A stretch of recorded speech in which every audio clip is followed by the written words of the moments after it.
साथियों नमस्कार। उम्मीद करता हूँ आप लोग अच्छे होंगे। साथियों, आज हम लोग आधुनिक भारत के इतिहास के अंतर्गत भारत में ब्रिटिश उपनिवेशवाद के विभिन्न चरणों पर अध्ययन करेंगे। साथ ही ब्रिटिश शासन का भारतीय अर्थव्यवस्था पर प्रभाव को भी जानने का प्रयास करेंगे। साथियों, जैसा कि हम लोगों ने पिछले वीडियो में क्रमशः प्लासी के युद्ध, बक्सर के युद्ध और बंगाल में द्वैध शासन पर चर्चा कर चुके हैं, हम लोग आज के वीडियो में ब्रिटिश शासन का भारतीय अर्थव्यवस्था पर प्रभाव से शुरुआत करेंगे। साथियों, चलिए शुरुआत करते हैं। 17वीं शताब्दी में यूरोपीय लोग भारत से कच्चा माल खरीदते थे और उसके बदले में बहुमूल्य धातु देते थे, जिससे भारत में सोने चांदी का आयात बढ़ गया और भारत एक समृद्ध देश बन गया था। मुगल बादशाह औरंगजेब की मृत्यु के बाद भारत में अनेक ऐसे कारण सक्रिय हो गए थे जिससे यहाँ के व्यापार और वाणिज्य में गिरावट होना शुरू हो गया था।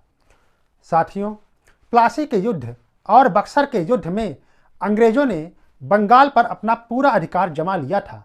परिणाम स्वरूप भारतीय अर्थव्यवस्था आत्मनिर्भर अर्थव्यवस्था न रहकर औपनिवेशिक अर्थव्यवस्था में परिवर्तित हो गई थी।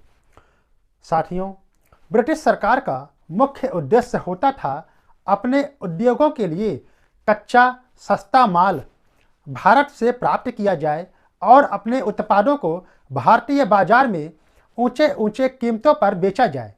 देखा जाए तो भारत में ब्रिटिश उपनिवेशवाद का प्रारंभ सन 1757 के प्लासी के युद्ध के बाद से ही प्रारंभ हो जाता है, लेकिन इसका प्रारंभिक उद्देश्य था उन साधनों को अपने कब्जे में ले लिया जाए जिससे प्राप्त माल इंग्लैंड और अन्य यूरोपीय देशों में सरलता से बेचा जा सके।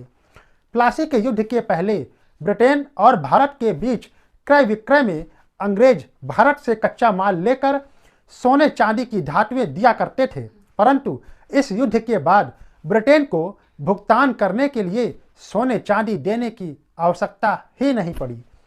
वह भारतीयों से ही वसूले गए धन से ही, प्रॉपर्टी से ही भुगतान कर दिया करते थे। उपनिवेशवाद का मूल तत्व आर्थिक शोषण में निहित होता है। उपनिवेशवाद में राजनीतिक नियंत्रण रखना ही नहीं होता, बल्कि उपनिवेशवाद का मूल स्वरूप ही आर्थिक शोषण के विभिन्न तरीकों में परिलक्षित होता है। साथियों, भारत में ब्रिटिश उपनिवेशवाद मुख्य रूप से 3 चरणों से गुजरा है। पहला, वाणिज्यिक चरण। भारतीय इतिहास में इसका समय सन 1757 ईस्वी से 1813 ईस्वी तक देखा जा सकता है। ब्रिटिश उपनिवेशवाद का दूसरा चरण औद्योगिक मुक्त व्यापार द्वारा होता है, जिसका समय सन 1813 ईस्वी से 1858 ईस्वी तक देखा जा सकता है। और ब्रिटिश उपनिवेशवाद का तीसरा चरण वित्तीय पूंजीवाद के रूप में दिखलाई पड़ता है, जिसका समय भारतीय इतिहास में सन 1860 ईस्वी के बाद देखा जा सकता है। साथियों, ब्रिटिश उपनिवेशवाद के प्रथम चरण की शुरुआत प्लासी के युद्ध से होती है। ईस्ट इंडिया कंपनी ने भारतीय व्यापार पर पूर्ण कब्जा कर लिया था। उपनिवेशवाद के प्रथम चरण में कंपनी ब्रिटेन तथा यूरोप के अन्य देशों को कम कीमत पर तैयार भारतीय माल का निर्यात करके ऊंचे कीमतों पर वसूली किया करती थी। साथियों, उपनिवेशवाद के इस चरण में बंगाल और अन्य प्रांतों से वसूले गए भू राजस्व से बचे हुए हिस्सों से भारतीय माल को खरीदा जाता था और उसे अन्य देशों को अच्छी और ऊंची कीमतों पर निर्यात किया जाता था। निर्यात किए जाने वाले माल के बदले कुछ भी लौटाया नहीं जाता था। इस तरह लंबे समय तक प्रतिवर्ष भारतीय माल और संपत्ति का शोषण और दोहन होता रहा, जिसके परिणाम स्वरूप इंग्लैंड अमीर होता चला गया और भारत गरीब होता चला गया। भारत की लूट और इंग्लैंड में पूंजी संचय का ही प्रत्यक्ष परिणाम था कि इंग्लैंड औद्योगिक क्रांति के दौर से गुजरा था। भारत में उपनिवेशवाद से पहले भारतीय अर्थव्यवस्था कृषिजन्य अर्थव्यवस्था थी, लेकिन अंग्रेजों ने इस परंपरागत ढांचे को नष्ट कर दिया और अपने फायदे के लिए भू राजस्व निर्धारण और संग्रहण के लिए नए नए तरीके लागू कर दिए। कंपनी के गवर्नर जनरल वारेन हेस्टिंग ने सन 1772 ईस्वी में बंगाल में द्वैध शासन व्यवस्था को समाप्त करके फार्मिंग सिस्टम अर्थात इजारेदारी व्यवस्था की शुरुआत की थी, जिसका उद्देश्य भू राजस्व से वसूली करना होता था।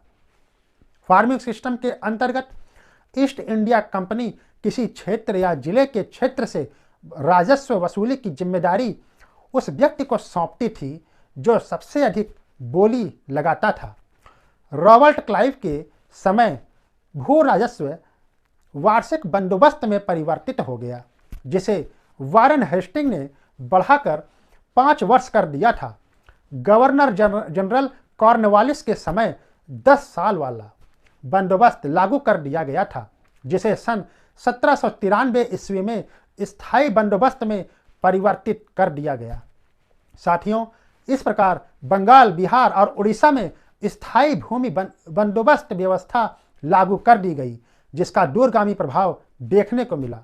साथियों, स्थायी भूमि बंदोबस्त के अंतर्गत समूचे ब्रिटिश भारत के क्षेत्रफल का लगभग 19% हिस्सा शामिल हो गया था। यह व्यवस्था बंगाल, बिहार, उड़ीसा और उत्तर प्रदेश के वाराणसी क्षेत्र में लागू था।